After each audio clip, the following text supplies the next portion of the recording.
El pueblo de San Gregorio era un lugar olvidado por el tiempo. Sus calles polvorientas, sus casas de adobe y madera y su iglesia con una cruz oxidada en lo alto parecían sacadas de otra época. Nada realmente emocionante sucedía ahí. La gente vivía y moría en la monotonía del día a día, pero de vez en cuando alguien desaparecía sin dejar rastro alguno. Nadie sabía exactamente por qué, solo había un rumor persistente, contado en susurros entre los más ancianos. Antes de desaparecer, esas personas decían que su sombra no se comportaba como debía. Carlos Ramírez nunca había creído en esas historias. Para él eran tonterías de viejos. Trabajaba en un almacén, tenía una rutina sencilla y no se preocupaba por lo que no podía ver con sus propios ojos. Pero todo cambió una noche, cuando notó que su sombra ya no le pertenecía. Regresaba caminando a casa después de su turno nocturno en el almacén. Eran casi las 11 de la noche y la calle estaba vacía. Las farolas débiles y parpadeantes proyectaban sombras alargadas sobre el pavimento.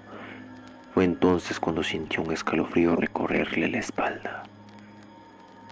Al bajar la mirada, notó algo extraño. Su sombra iba unos pasos delante de él. No era la dirección de la luz lo que le inquietaba, sino el movimiento. Cuando Carlos se detuvo, su sombra tardó un segundo más en hacerlo. Frunció el ceño y parpadeó. Movió una mano y su sombra respondió al instante. Suspiró y negó con la cabeza. El cansancio me está afectando, murmuró para sí mismo. Continuó caminando, pero el malestar en su pecho no desapareció. Dobló una esquina y, con el rabillo del ojo, vio algo que lo hizo detenerse en seco. Su sombra había girado la cabeza antes que él. El corazón le martilló en el pecho. Se quedó inmóvil, observándola fijamente, pero allí estaba, obediente y normal otra vez, proyectada bajo la luz tenue de la farola. Sacudió la cabeza y se apresuró a llegar a casa. Sin embargo, esa fue solo la primera advertencia. En los días siguientes la sensación de incomodidad creció. En el almacén, mientras organizaba cajas, notó que su sombra parecía un poco más grande. Era apenas una diferencia sutil, pero la incomodidad en su estómago le decía que algo no estaba bien. Una tarde, al inclinarse para recoger un paquete, vio algo que lo dejó helado. Por un segundo, solo un segundo, su sombra no reflejó su movimiento. Se quedó de pie mientras él se agachaba, como si se hubiera distraído y tardara en imitarlo. Carlos sintió un sudor frío en la nuca. Esto no está bien. Esa noche, mientras se lavaba la cara en el baño, decidió poner a prueba sus sospechas. Encendió la luz y se paró frente al espejo. Movió los brazos lentamente, giró la cabeza, levantó una pierna. Su sombra lo imitó perfectamente. Pero cuando apagó la luz y quedó en la penumbra, algo se movió en la oscuridad. Algo negro, algo sin forma, algo que no debía estar allí.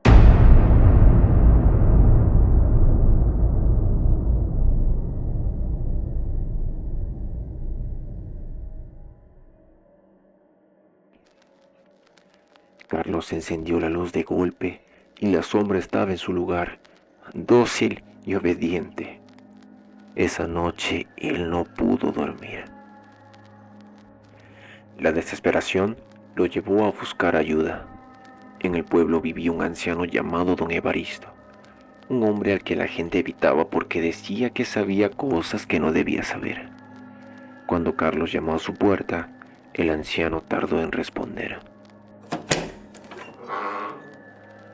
¿Sí?, preguntó con voz áspera. Necesito hablar con usted. Es importante. Evaristo lo miró fijamente y luego asintió. Entra. El interior de la casa olía a incienso y cera derretida. Había montones de frascos con líquidos oscuros y velas apagadas por todas partes. A Carlos se le hizo un nudo en la garganta. Mi sombra no está actuando como debería. El anciano no se sorprendió. Sabía que tarde o temprano alguien vendría con ese problema otra vez, dijo con suspiro. Carlos frunció el ceño. ¿Otra vez? Evaristo lo miró con gravedad. Eso que te sigue ya no es tu sombra. Carlos sintió un escalofrío. ¿Qué es entonces? El anciano entrecerró los ojos. Es algo que te está copiando.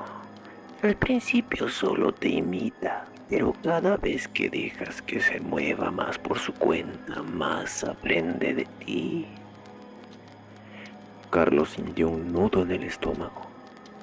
¿Y qué pasa si aprende todo? Evaristo suspiró.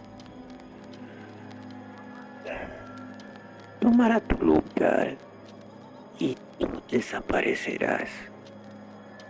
El silencio llenó la habitación.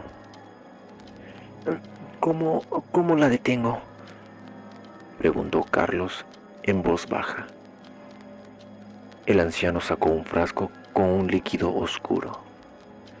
Esto es agua de río bendita con cenizas de difunto.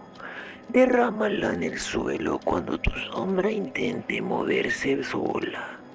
Si funciona, quedará atrapada. Pero hazlo antes de que sea demasiado tarde. Carlos tomó el frasco con manos temblorosas y salió de la casa sin decir una palabra más.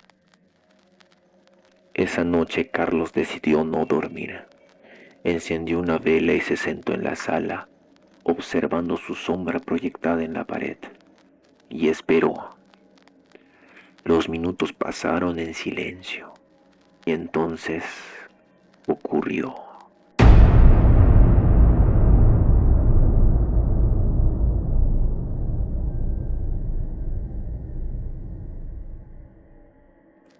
La sombra se movió por sí sola, primero sutilmente. Se estiró como si estuviera despedazándose. Luego giró la cabeza hacia Carlos, aunque él no se había movido. El pánico lo paralizó. Y entonces la sombra sonrió. Un temblor recorrió su cuerpo, pero se obligó a reaccionar. En un movimiento rápido, arrojó el líquido oscuro sobre el suelo. La sombra se detuvo de golpe. Y luego gritó sin voz. Se retorció, luchó, trató de escapar, pero la mancha negra en el suelo comenzó a endurecerse, atrapándola como cemento seco.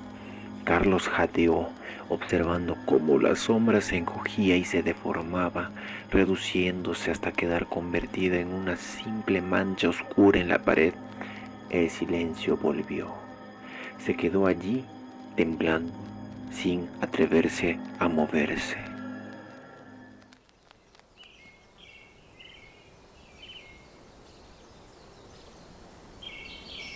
A la mañana siguiente, revisó la pared. La mancha negra seguía ahí. No se movía, no respiraba, no amenazaba, pero tampoco había desaparecido. Carlos dejó el pueblo, se mudó a otra ciudad, consiguió otro trabajo, otra casa, pero cada noche revisaba su sombra antes de dormir, porque en el fondo sabía que, aunque estuviera atrapada, las sombras nunca desaparecen del todo.